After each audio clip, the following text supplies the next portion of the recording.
This FedGov Today program is sponsored by SolarWinds and Carasoft.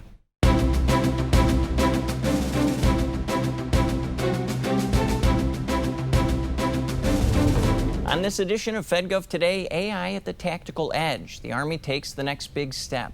Your zero trust strategy shouldn't be just a security strategy. And one of the federal government's most intimate relationships goes more virtual. Welcome to FedGov Today in Washington, D.C. and around the world on the American Forces Network. I'm George Jackson. Francis Rose is off today.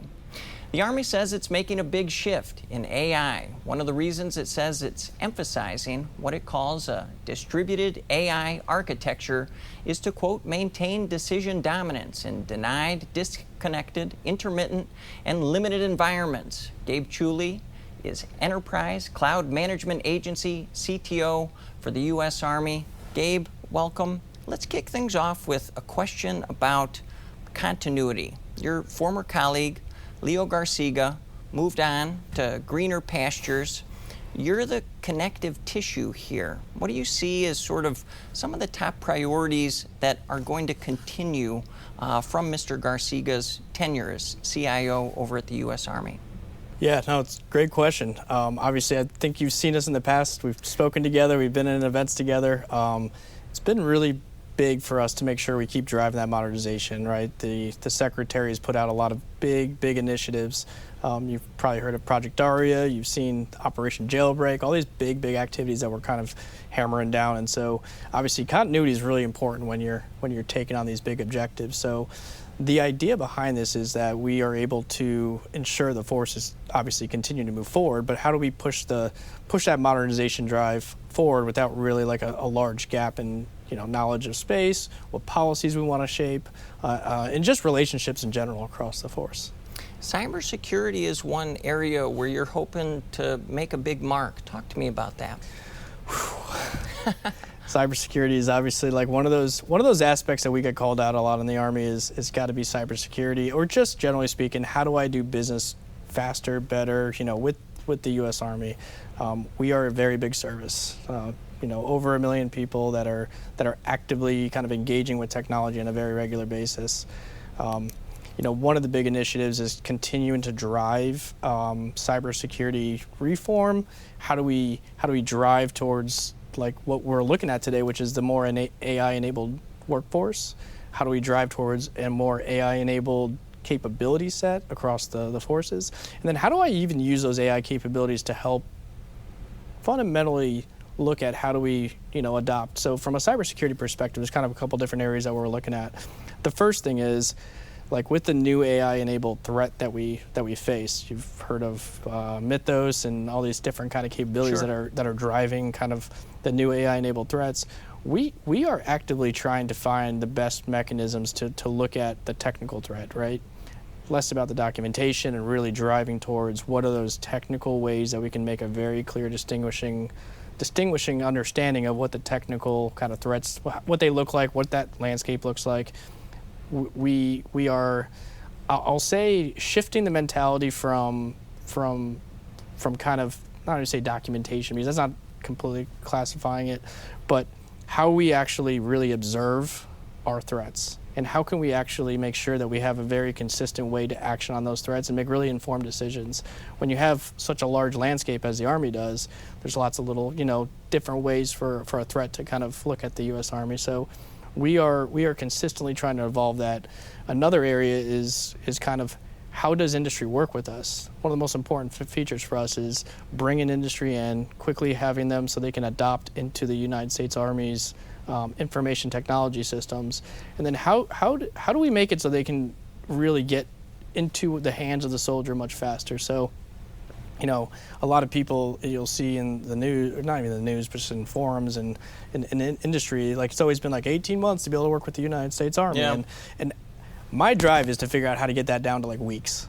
Because 18 months is obviously way too long. By the time 18 months comes around, if that is really the case in a lot of cases, it's the technology's almost moved on, right? Especially at this pace, this breakneck pace at which technology is being delivered out across the industry. And so, how do we effectively onboard that technology at a much more rapid pace. And there's a couple of different themes that you'll kind of hear.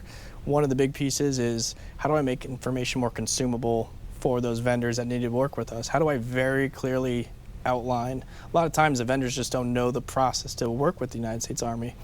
And the other side is there's always this aspect of how do we properly adopt the technology where we're not trying to steer a technology away from its core basis of how it's being used.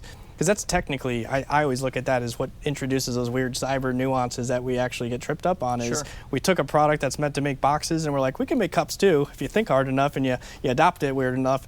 And that kind of introduces some of those cybersecurity things. So it works with how we engage with industry, right? And so all these different pieces is like, how do we make it so they understand exactly how we want to do business with them, how they can engage with us, how they can clearly understand what those steps are and have a checklist or whatever it might be very clearly, who to call, who to email, and all those pieces. So I think those are kind of like the big pieces we really want to get after in the next 6 months as we outline what are the driving factors that are causing industry to like have issues with how they interact with us.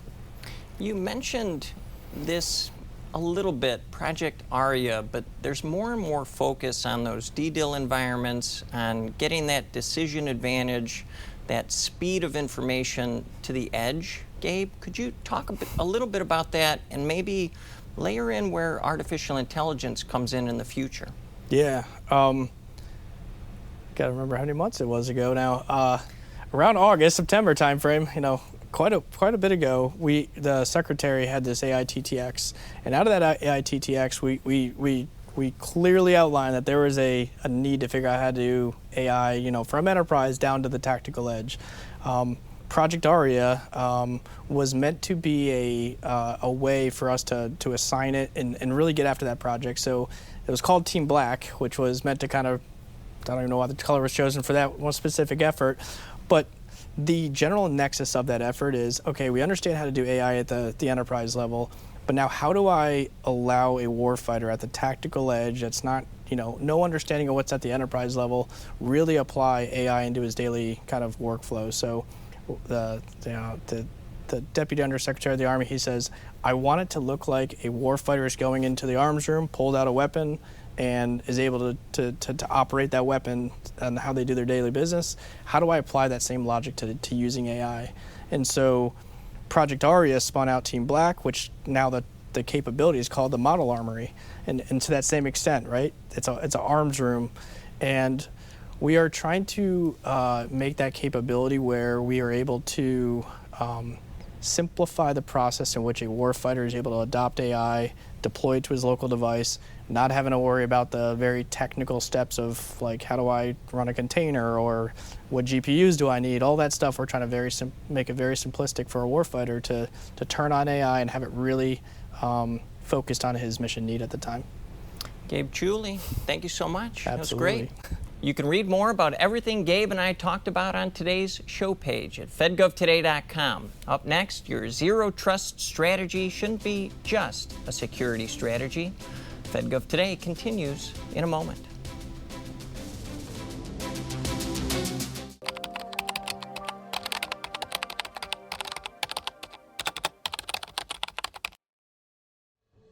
What happens when public fear forces the government to paralyze American innovation?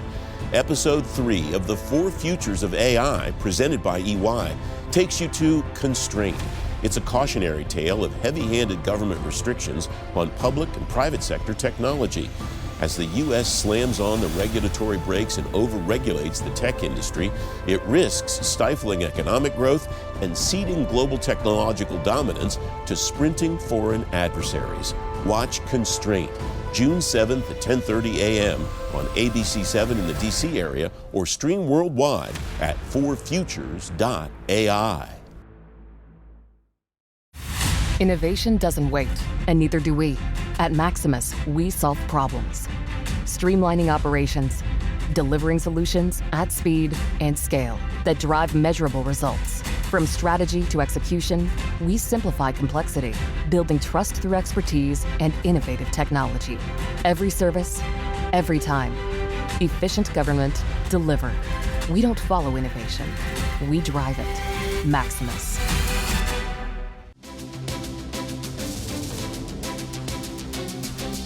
Welcome back.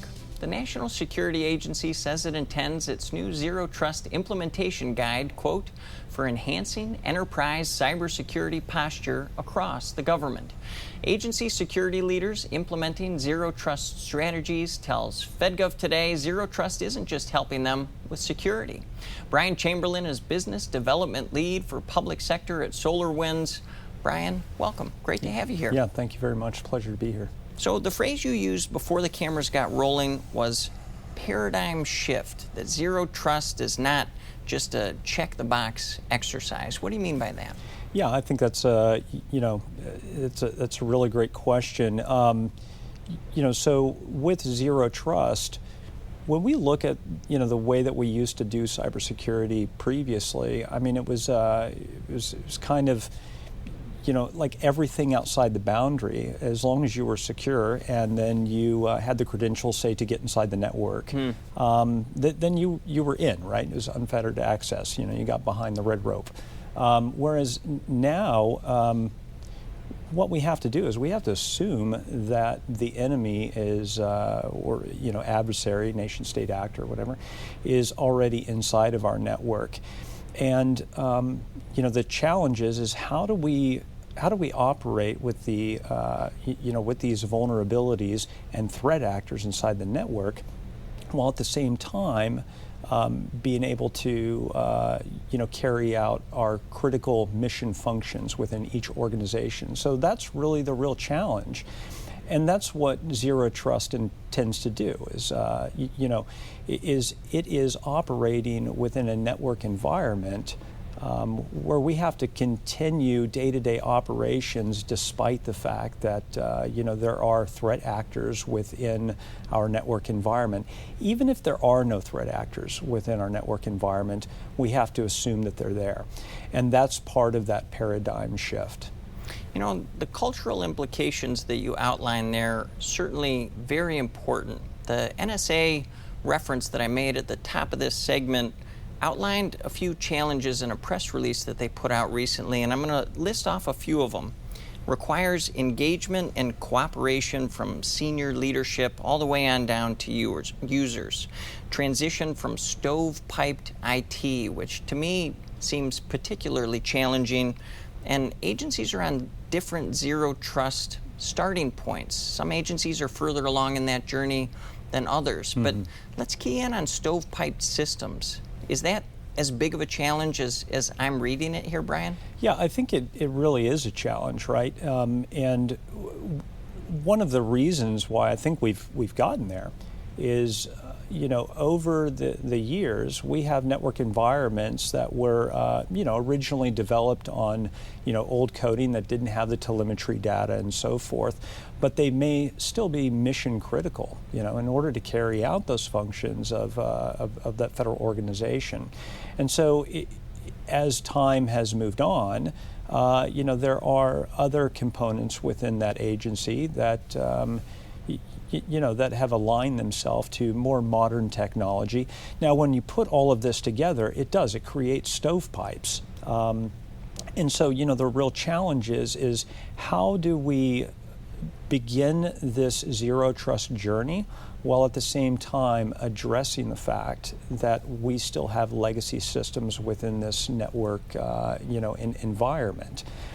And my recommendation would be to really start with observability, right? We need to identify everything within that network environment, really take stock of everything, and carve out what are those mission critical systems.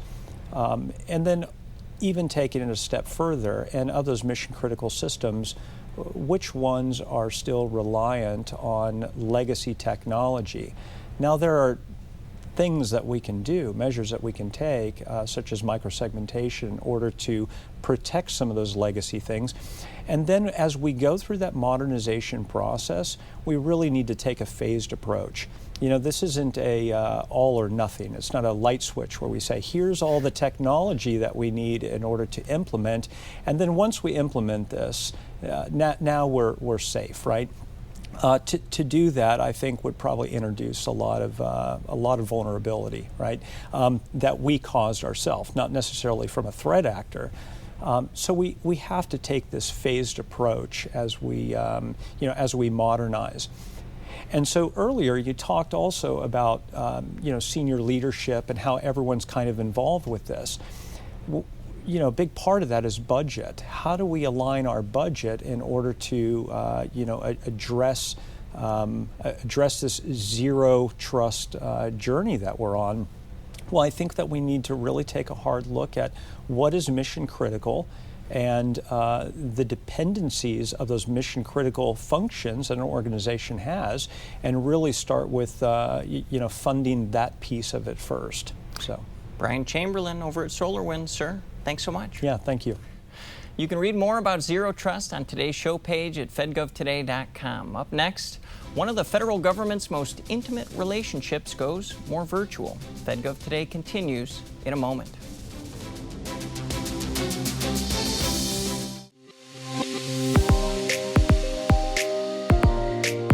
How are we improving that citizen experience? How are we working to streamline the processes, to make it easier for employees, for public servants to be able to get their work done? All of that really matters. And it's just at this exciting time where the technology is right here and ready for that moment to happen.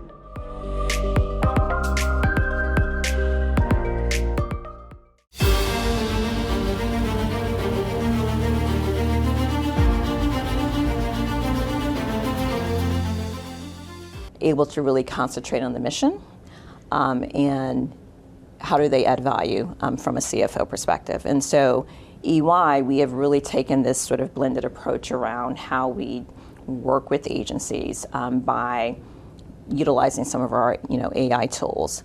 We have also developed data analytics solutions, right, to embed in agencies as well. And so whether it's our LEA tool, which is our leadership insights analytics data analytics, which is sort of an enterprise-wide data transformation tool.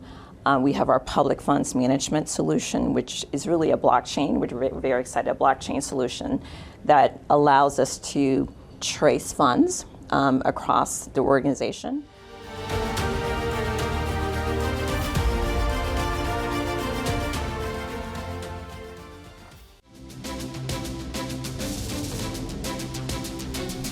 Welcome back. The Telehealth Research Consortium says it answered more than 8,000 technical assistance requests through support from the Office for the Advancement of Telehealth at the Health Resources and Services Administration. OAT says its role is to, quote, support direct services, research, and technical assistance for telehealth. Captain Heather Damaris, U.S. Public Health Service, is Director of OAT at HRSA. So, Heather, welcome. Great to have you. Thank you so much for having me on today. I am excited to talk about telehealth and how important it is to improve access to quality healthcare. Well, let's start there. Like federal agencies and healthcare, what are you seeing coming down the pike? What's the future of telehealth? I will look back for a second and say over the last 6 years, we have seen so much evolve in telehealth. And I dare to say, I think the majority of us are using it now in one way or another. And when we look at our federal agencies, for example, the Office for the Advancement of Telehealth, as we love to call it OAT, within the Health Resources and Services Administration, HRSA, we really see so much potential here. As you mentioned, the telehealth resource centers are incredible. They did so much during the height of the pandemic to help healthcare providers provide access to care. Now we continue that work, not just through the telehealth resource centers, but OAT also has grant programs like our Telehealth Network grant program and Telehealth Centers of Excellence, a bunch more across the agency outside of the office that I oversee that really dive into making sure we have an integrated healthcare system that incorporates telehealth as well as in-person services to optimize exactly what we can do with the health outcomes and improve patient-centered care. Scaling sustainably is where I wanted to take things next. I mean, it's no secret that doctors, nurses in high demand all across the country, and that's just like the personnel side of the equation. When you look at telehealth and it being sort of a force multiplier for those folks, What other things do you have to factor in, Heather, relative to scaling? Sustainability is an incredible thing to think about up front, especially when we're thinking about telehealth technologies and the expense to put it in from the beginning and to do it well, to build it into your healthcare system's workflow, whether it's a hospital or a clinic, so that you really are able to turn around and grab whatever you need to do your telehealth appointment as easily as you would turn around and do an in-person visit and have whatever you need for electronics and electronic health records to process through it. So what we see with our grants when we fund them is just make sure from the top that we're talking about sustainability. What models do they need to make sure that once our grant funding ends after 3 or 5 years, that they have a revenue stream, they have a workflow, it's part of their business process. The culture shifted both with their providers and their patients where they see the value and they can embrace it, and then really understand the impact that both the integration of telehealth and in-person care can have on the community, on patients, as well as the workforce. One of the big goals is improving access for that community. What have you seen? What stories have you heard from sort of the pointy end of the spear where these rural communities are really seeing a noticeable impact? Yeah, I mean, this one hits home. I think when you think about remote, frontier, rural communities, they don't have anyone sometimes. And so I will say telehealth never will replace someone in person, but to have a nurse practitioner, a physician's assistant accompanied by a specialist that's in an urban setting right there through telehealth, you're able to make a huge change. And we've seen through some of our grants, for example, our Telehealth Centers of Excellence, they have a program that does a whole bunch of different things, but the one area I'll highlight today is really in stroke care and the link to someone who could help provide them nutrition services, a registered dietitian remotely out of the state, so they're able to leave the hospital, get discharged, have a PEG tube, TPN, getting their nutrition, and really monitoring that they're getting the right nutrition to recover. And that dietitian was able to link them to other services so that they get physical therapy and other things so they could walk again. Eventually, after time, they got the strength, they were able to walk. And this is all through being able to have someone come into the home, patch a dietitian in, simple community health worker, being able to be there on the ground to help someone in their home connect to the person that's a specialist. And that's priceless to be able to think about somebody walking again after having stroke in a rural area that wouldn't otherwise have those resources in order to provide that care. And what support that caregiver must have had as well when you think about that story and not feeling isolated and taking care of their spouse by themselves. So that's one example just to share how important it is to think about how telehealth can not only improve access to care, but also improve quality of care and look at the health outcomes that we can do just by linking to somebody that may not be in that area. So rural areas have a lot of benefit from this. I think any setting, whether it's urban or suburban, can benefit from it because we have transportation challenges, even in an urban area with somebody that has limited mobility. But absolutely for rural communities, it's incredibly important. And so really excited that we do have programs like the Telehealth Resource Centers, like the Telehealth Network grants and the Telehealth Centers of Excellence to really help rural providers understand how to incorporate this into their practice, because they are giving to their communities and they feel less isolated. They don't feel like they're the only provider out there able to take care of the patient that they're serving, that there's a network of people that can support them too. Talk about some of the partnerships, Heather. I mean, I know that you work very closely with HHS. Are there others, and what do those relationships require?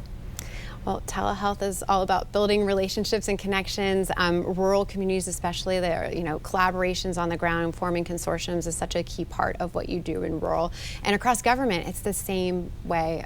I look at what we do in the Office for the Advancement of Telehealth and across HRSA, HHS, and really with other federal departments as a shared experience. The more we can connect and collaborate together, we can do more for those communities that need access to healthcare.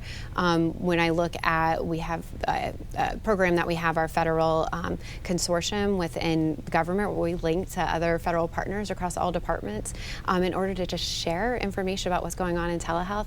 And we also have the same thing on broadband, because without access to internet, you really can't do telehealth. So really trying to get broadband out into rural communities is such a big, important role that we play alongside FCC, NTIA, and USDA. So really excited that we have that work to share. So just incredibly pleased that we've always had the support of our federal partners as well as community partners and state partners to really move telehealth forward so that we're able to improve access to quality health care.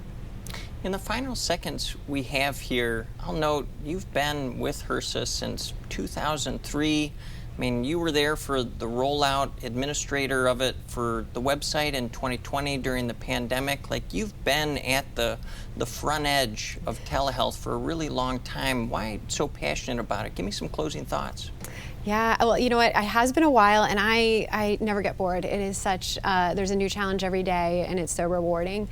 And just as you heard with the patient story I mentioned, you really feel the impact that you have in government, and I think this is just a good example. And I will share through like this interview and sharing information with your audience. If they're ever interested in learning more, they can go to telehealth.hhs.gov or HRSA's website, hrsa.gov, and learn more about telehealth. There's information for patients, for providers about telehealth, broadband, as well as interstate licensure to make sure you can see a provider from another state if you need to. Captain Heather Damaris, Director of the Office of the Advancement of Telehealth over at HRSA. Ma'am, thanks so much. Thank you for having me. You can read more about telehealth at HRSA on today's show page. Get access to all of those great websites that Heather shared.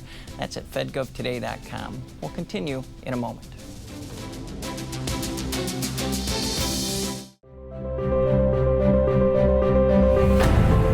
You're always thinking several steps ahead. I heard somebody yesterday say the billiard concept. Your shot is thinking what your next 3 shots are going to be.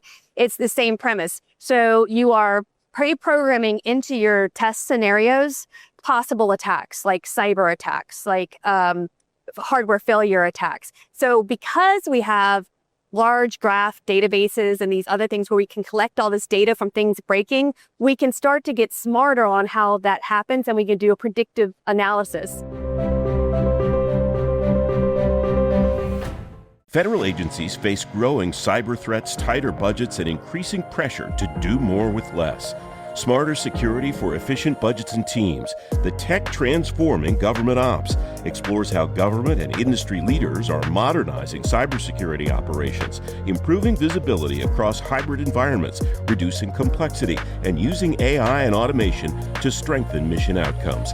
Watch the full program now at fedgovtoday.com/smartersecurity.